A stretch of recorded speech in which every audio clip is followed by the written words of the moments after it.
Guys, welcome back to my channel. This vlog was study in randomly. तो मैंने सबसे पहले स्कूल से आ चुकी थी और सबसे पहले मैंने अपने चार्ट के ऊपर रैंडमली अपने सब्जेक्ट्स लिख लिए थे। और सबसे पहले मैंने इस पर टोटल 5 to 6 सब्जेक्ट लिख लिए थे जो मैंने आज याद करना था काम। और फिर मैंने सोचा कि मैं इसको याद करके इसके ऊपर टिक कर दूंगी। और सबसे पहले मैं स्टार्ट करने वाली थी इंग्लिश का, क्योंकि सबसे पहले मैंने टॉप पे इंग्लिश का लिख लिया था और फिर मैथ, फिर उर्दू, फिर साइंस।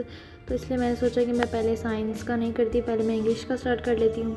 इंग्लिश के सबसे पहले मैंने प्रोवर्ब्स याद करने थे, और क्योंकि इसका कल का मुझे टेस्ट मिला हुआ था और मैंने इसमें टोटल 15 थे और आगे भी मिस ने लिखवाए हुए थे 17। तो मैंने सोचा कि मैं पहले 15 याद कर लेती, फिर मैं बाकी सारे याद कर लूँगी। और सब मुझे ये सारे याद करने थे क्योंकि मिस उर्दू में भी ले सकती थी और इंग्लिश में भी इसका टेस्ट ले सकती थी। क्योंकि सबसे पहले मैंने एक पेज बहुत अच्छे से तरीके से याद कर लिया और इसके बाद मैंने दूसरा पेज भी याद कर लिया था। प्रोवर्ब्स मुझे ज़्यादा मुश्किल नहीं लगते, लेकिन मैं इसको याद वगैरह करने से मुझे फिर हो जाते हैं ईजी इसलिए याद, क्योंकि मुझे इसमें 15 मिनट्स याद करने में लगे थे क्योंकि ये आसान थे और मैंने कुछ इसमें देखे भी हुए थे और सुने भी हुए थे। मैंने सोचा कि मैं इसको याद कर लेती हूँ और फिर मैं इसको अगला काम करूँगी। साइंस का तो मुझे सिंगल बॉन्ड वगैरह मैंने कल कर लिया था और आज मुझे डबल और ट्रिपल थे और मैंने सबसे पहले उसकी डेफिनेशन लिखनी थी और उसको याद करना था और इसके बाद उसकी जो थी एग्जांपल्स थी और फिर उसके इफ़ेक्ट्स थे और मैंने उसके केमिकल फार्मूले भी याद करने थे। और जो सोशल स्टडी का था, सोशल स्टडी के मेरे 2 क्वेश्चंस हुए थे और मैंने उसके बारे में रीडिंग भी करनी थी और साथ साथ मैंने उसकी रीडिंग भी करनी थी। सोशल स्टडी के मेरे टोटल 2 क्वेश्चंस हो चुके थे और बाकी 4 रह गए थे। उसको मैंने आज ही राइट करके उसको लिख लिया था और फिर मैंने कल उसको मिस को चेक भी कराना था और मैंने सोचा कि मैं उसको जल्दी से याद कर लेती हूँ। और फिर मैंने थर्सडे तो था, इस वजह से मैंने सोचा कि मैं थोड़े फार्मूले भी याद कर लूँ, उसको पिछला रिवाइज़ भी कर लूँ। उर्दू का मुझे हमद की 7 तशरी हो चुकी थी और आज उसका टेस्ट था और वो मैंने कर लिया था और मेरा बिल्कुल सही हुआ था। उर्दू का मैंने सोचा था कि मैं उसको संडे वाले दिन पूरा चैप्टर याद कर लूँगी, क्योंकि इसलिए मैंने सोचा कि मैं फ्राइडे वाले दिन इसका पूरा चैप्टर जो मेरे जितने भी पेंडिंग काम है उसको मैं मुकम्मल कर लूँगी, क्योंकि संडे वाले दिन मैं आराम से हमद वाला चैप्टर कर लूँगी।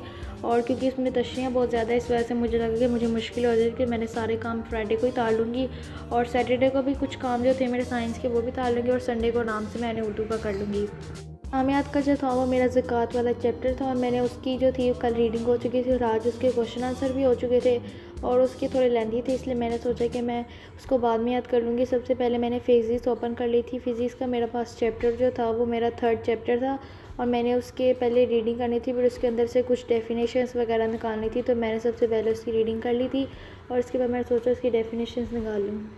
मैंने जो था टर्निंग इफेक्ट्स ऑफ केमिकल था, मैंने उसकी रीडिंग कर ली थी क्योंकि यही आज का चैप्टर था, इसकी आज रीडिंग भी हुई थी और मिस ने कहा था कि इसकी रीडिंग के बाद इसके अंदर से क्वेश्चन आंसर्स और डेफिनेशन थी तो आप लोगों ने ढूंढ के लानी है। और सबसे पहले मैंने रीडिंग करके इसको थोड़ा सा उर्दू में नहीं करके समझ लिया था और इसके बाद मैंने सोचा उसकी डेफिनेशन लिख ली।